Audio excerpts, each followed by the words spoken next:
Of Christmases Long, Long Ago is my new book arriving for the 2025 Christmas season.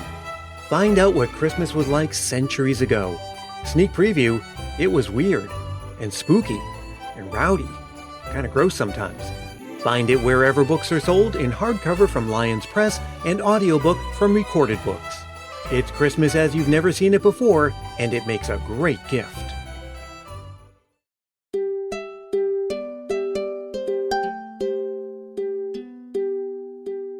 Hey, it's Brian, back with another Burr Month's bonus episode for those of us getting an early start on the Christmas season. Now that we've finished that 9-part series where I read the 1918 YA novel Campfire Girls in the Allegheny Mountains, it's time for some more classic Christmas fiction and some programming notes for the rest of the run-up to Christmas. For the remainder of October, you can look forward to roughly one new episode a week where I read you a classic Christmas short story, including a special Halloween episode where I read you a spine-tingling Christmas ghost story. And then I've got some special plans for November as we count down the days to Thanksgiving, which marks the official start of the new Christmas season episodes for Christmas Past. But I'll share more about that as we get closer. Today I'm bringing you the 1917 short story The Lone Scout's Christmas. It's from a collection of short stories called A Little Book of Christmas written by Cyrus Townsend Brady. It's the story of a grieving boy facing the prospect of Christmas in uncharted territory when he finds himself stranded in the snow, but uses his skills and resourcefulness to bring everything to a satisfyingly Christmassy conclusion. I'll come back at the end to wrap up and say goodbye, but for now, please enjoy the 1917 short story A Lone Scout's Christmas by Cyrus Townsend Brady.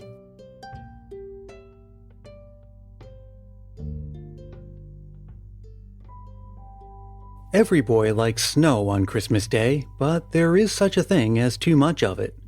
Henry Ives, alone in the long railroad coach, stared out of the clouded windows at the whirling mass of snow with feelings of dismay.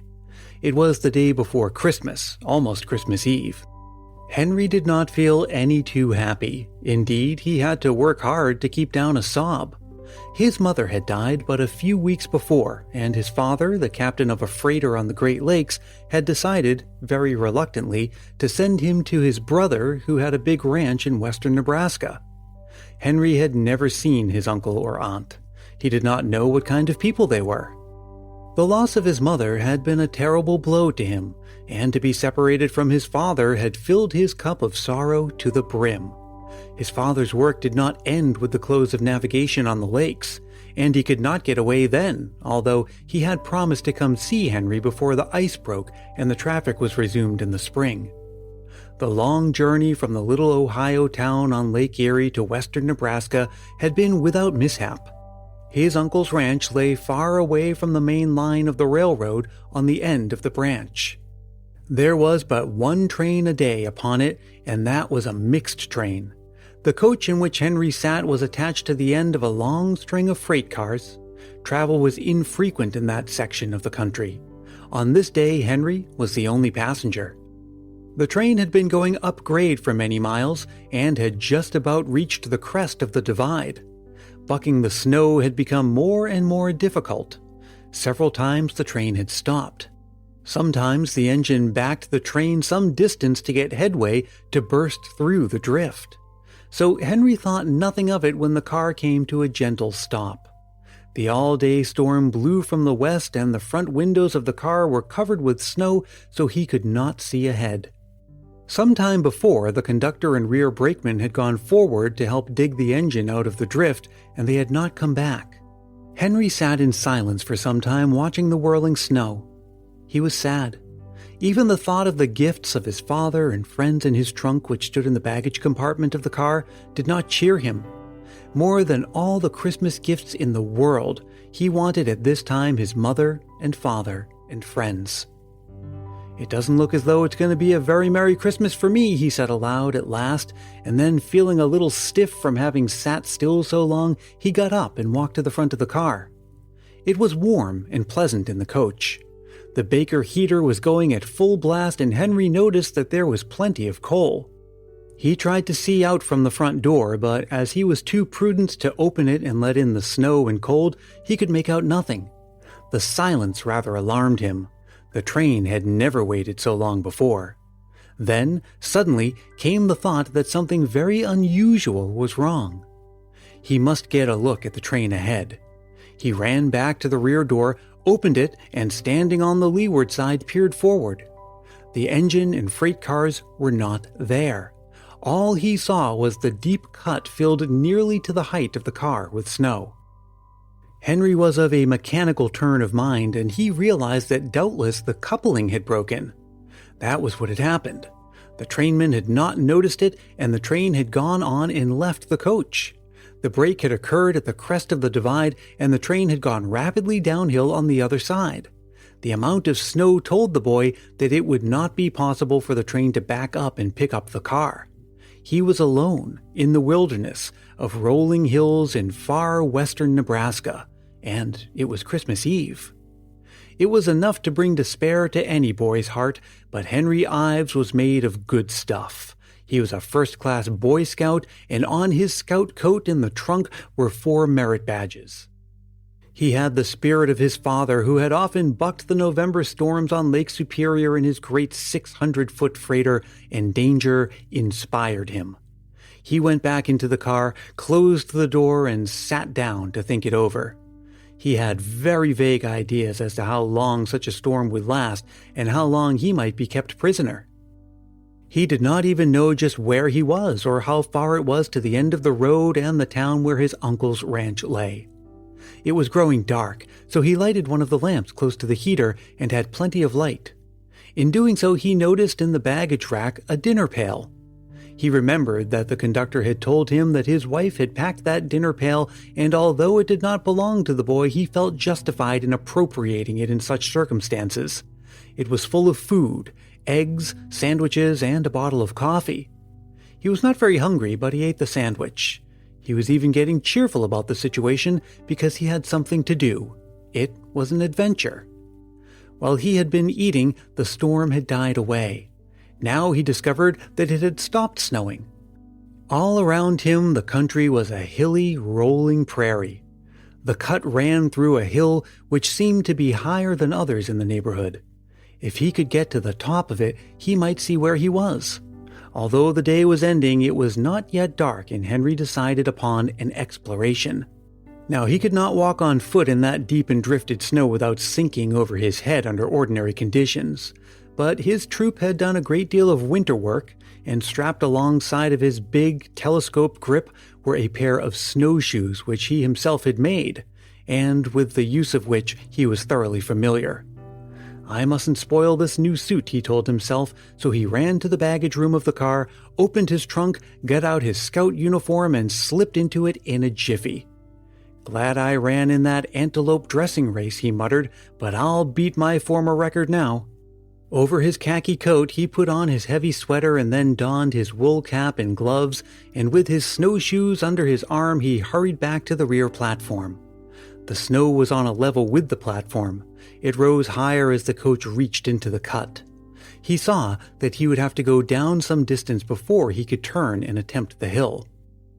He had used his snowshoes many times in play, but this was the first time they had ever been of real service to him. Thrusting his toes into the straps, he struck out boldly. To his delight, he got along without the slightest difficulty, although he strode with great care. He gained the level in 10 minutes and found himself on top of the hill where he could see miles and miles of rolling prairie. He turned himself around slowly to get a view of the country. As his glance swept the horizon, at first it did not fall upon a single solitary thing except a vast expanse of snow. There was not even a tree. The awful loneliness filled him with dismay. He had about given up when, in the last quarter of the horizon, he saw, perhaps a quarter of a mile away, what looked like a fine trickle of blackish smoke that appeared to rise from a shapeless mound that bulged above the monotonous level. "Smoke means fire, and fire means man," he said excitedly. The sky was rapidly clearing. A few stars had already appeared. Remembering what he had learned on camp and trail, he took his bearings by the stars. He did not mean to get lost if he left that hill. Looking back, he could see the car, the lamp of which sent broad beams of light through the window across the snow. Then he plunged down the hill, thanking God in his boyish heart for the snowshoes and his knowledge of them. It did not take long to reach the mound whence the smoke rose. It was a sod house, he found, built against a sharp knoll which no doubt formed its rear wall. The wind had drifted the snow, leaving a half-open way to the door. Noiselessly, the boy slipped down to it, drew his feet from the snowshoes, and knocked. There was a burst of sound inside. It made his heart jump, but he was reassured by the fact that the voices were those of children. What they said he could not make out, but without further ado, he opened the door and entered. It was a fairly large room. There were 2 beds in it, a stove, a table, a chest of drawers, and a few chairs. From one of the beds, 3 heads stared at him. As each head was covered with a wool cap drawn down over the ears, like his own, he could not make out who they were. There were dishes on the table, but they were empty. The room was cold, although it was evident that there was still a little fire on the stove. "Oh," came from one of the heads on the bed. "I thought you were my father. What is your name?" "My name," answered the boy, "is Henry Ives. I was left behind alone in the railroad car about a mile back and saw the smoke from your house, and here I am." "Have you brought us anything to burn?" asked the second head. "Or anything to eat?" questioned the third. "My name is Mary Wright," said the first speaker, "and these are my brothers George and Philip. Father went away yesterday morning with the team to get some coal and some food. He went to Kiowa." "That's where I'm going," interrupted Henry. "Yes," continued Mary. "I suppose he can't get back because of the snow. It's an awful storm."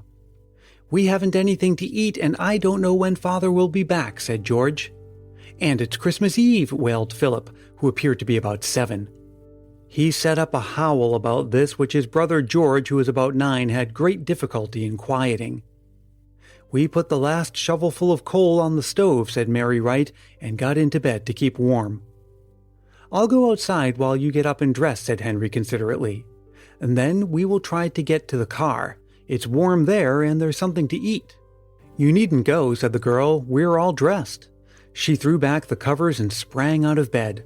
She was very pretty, and about Henry's age, he discovered, although she was pale and haggard and cold with hunger.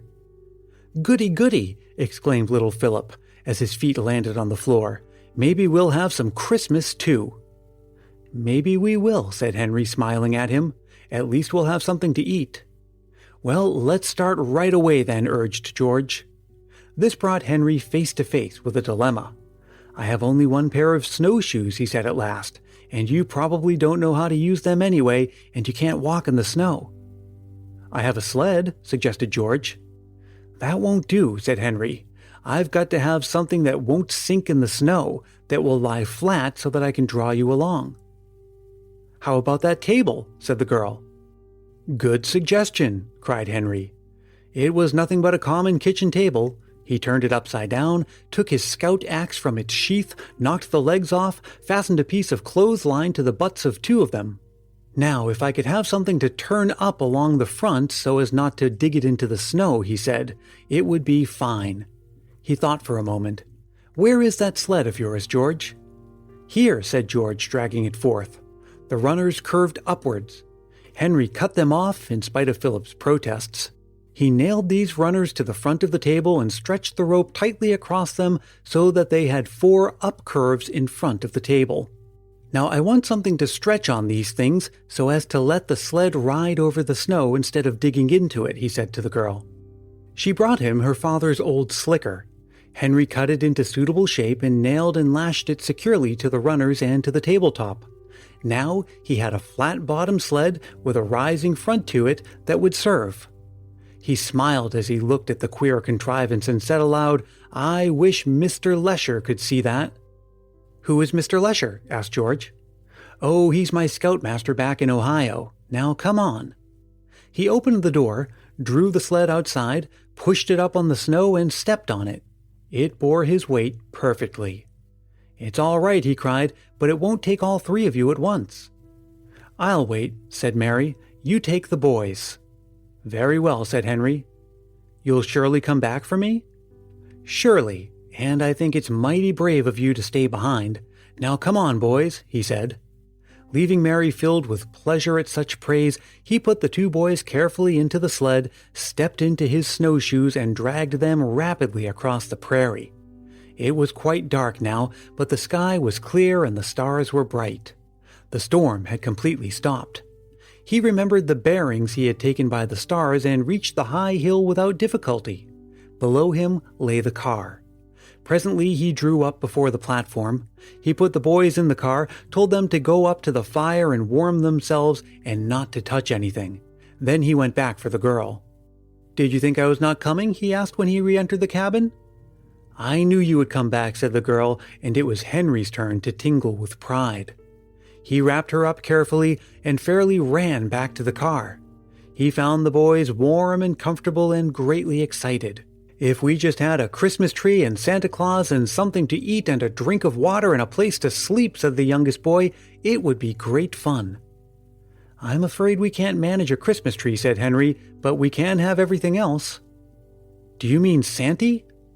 "Santy too," answered the boy. "First of all, we will get something to eat." "We haven't had anything since morning," said the girl. Henry divided the sandwiches into 3 portions.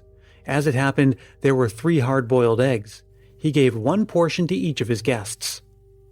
"You haven't left any for yourself," Mary said. "I ate before I looked for you," answered Henry, although that one sandwich had by no means satisfied his hunger. "My, but this is good," said George. "Our mother is dead," said Mary Wright after a pause, "and our father is awful poor. He has taken out a homestead, and we are trying to live on it until he gets it proved up. We have had a very hard time since Mother died." "Yes, I know," said Henry gravely. "My mother died too." "I wonder what time it is?" the girl asked at last. Henry pulled out his watch. "It is after 6 o'clock," he said. "Say," broke in George, "that's a funny kind of uniform you've got on." "It's a Boy Scout uniform." "Oh, is it?" exclaimed George. "I never saw one before. I wish I could be a scout." "Maybe you can," answered Henry. "I'm going to organize a troop when I get to Kiowa. But now I'm going to fix beds for you. Of course, we are all sleepy after such a hard day." He had seen the trainmen lift up the bottoms of the seats and lay them lengthwise of the car. He did this and soon made 4 fairly comfortable beds. The 2 nearest the stove he gave to the boys. He indicated the next one was for Mary, and the one further down toward the middle of the car was for himself. "You can all go to bed right away," he said, when he had made his preparations. The 2 boys decided to accept this advice. Mary said she would stay up a little bit longer to talk with Henry. "You can't undress," she said to the 2 boys. "You'll have to sleep as you are." She sat down in one of the car seats. Philip knelt down at one knee and George at the other. The girl, who was barely 15, had already taken her mother's place. She laid her hand on each bent head and listened while one after the other the boys said their prayers. She kissed them good night, saw them comfortably laid out on the big cushions with their overcoats for pillows, and turned away. "Say," began Philip, "you forgot something, Mary." "What have I forgotten, dear?" "Why, it's Christmas Eve, and we must hang up our stockings." Mary threw up her hands. "I'm afraid this is too far away for Santa Claus. He won't know that we're out here," she said. "Oh, I don't know," said Henry, thinking rapidly. "Let them hang them up." Mary looked at him in surprise. "They haven't any to hang up," she said. "We can't take those that they're wearing." "You should have thought of that," wailed Philip, "before you brought us here." "I have some extra ones in my bag," said Henry. "We will hang them up." He opened the bag and brought out 3 stockings, one for each of his guests. He fastened them to the baggage racks above the seats and watched the 2 boys contentedly close their eyes and go to sleep. "They'll be awfully disappointed when they wake up in the morning and don't find anything in them," said Mary. "They're going to find something in them," said Henry confidently. He went to the end of the car, opened his trunk, and lifted out various packages which had been designed for him. Of course, he was going on 16, but there were some things that would do for Philip and plenty of things for George, and some good books that he had selected for himself that would do for Mary. Then there were candy and nuts and cakes and oranges galore. Mary was even more excited than he was as they filled the boys' stockings and arranged things that were too big to go into them. "These are your own Christmas gifts, I know," said the girl, And you haven't hung up your stocking. I don't need to. I have my Christmas present. And what is that?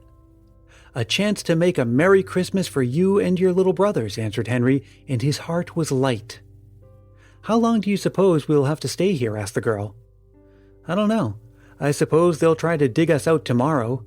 Meanwhile, we have nuts, oranges, crackers, and little cakes, to say nothing of the candy to live on. Now you go to bed and have a good sleep. And what will you do? I'll stay up for a while and read one of the books and keep the fire going. You are awfully good to us, said Mary, turning away. You're just like a real Santa Claus. We have to help other people, especially people in trouble, answered the boy. It's one of the first Scout rules. I'm really glad I got left behind and found you. Good night. The girl, whose experience that day had been hard, soon fell asleep with her brothers.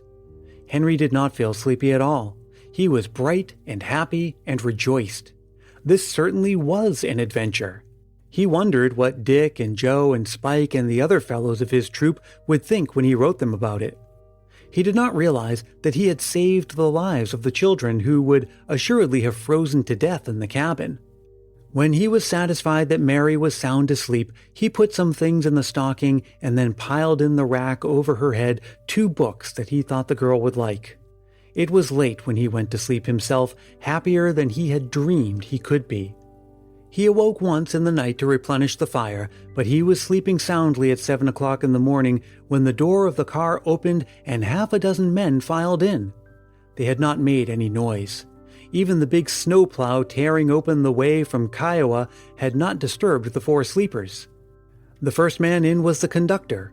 After the trainmen had discovered that the coach had been left behind, they had managed to get into Kiowa and had started back at once with the rotary plow to open the road and to rescue the boy.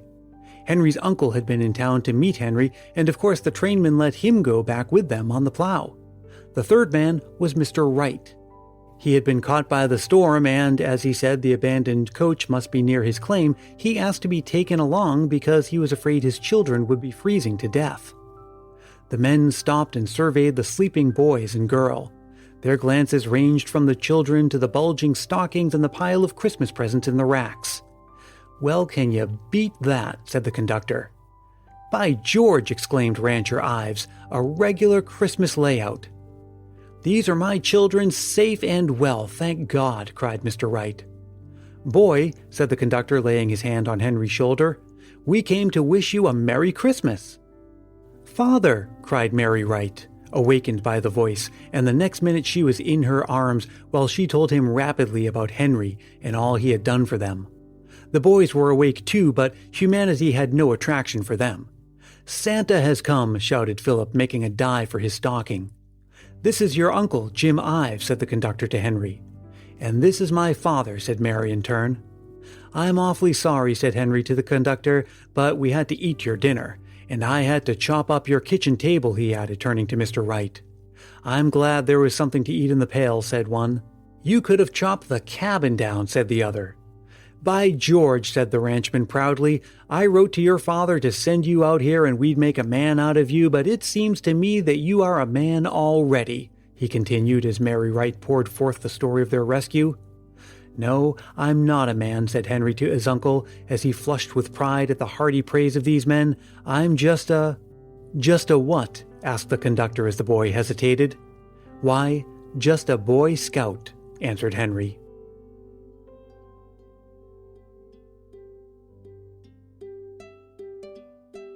Hey, thanks so much for listening. I sure hope you enjoyed that. I know I did. This was my first time ever reading this story, and I'm glad I did. I'll be back again next week with another one of these stories, and until then, let me remind you as always that Christmas Past is produced in wonderful Willow Glen, California by yours truly, Brian Earl. You can drop me a line anytime, and I wish you would. I love hearing from you. You can reach me at christmaspastpodcast@gmail.com or connect with me on Facebook, Twitter, and Instagram. And let me invite you to join our private Christmas Past Facebook group because we're celebrating in the run-up to Christmas and, of course, all throughout the Christmas season and beyond. Don't forget to send a Christmas memory to be included in an episode this season. All you have to do is record a short voice memo into your phone and send it to christmaspastpodcast@gmail.com. Keep it reasonably short, clean and family-friendly, and be sure to say your name and where you're from. And I would love to send you a handwritten Christmas card containing an official Christmas Past sticker. You know, there is only one way to get one of those stickers, and that is to rate and review the show on Apple Podcasts. It takes less than a minute, doesn't cost you anything, and it really does make a big difference. It helps more people discover the show, so it's kind of like spreading Christmas cheer. Reach out for details on that. Again, it's christmaspastpodcast@gmail.com. Until we meet again, stay safe and healthy, look out for one another, and may your days be merry and bright.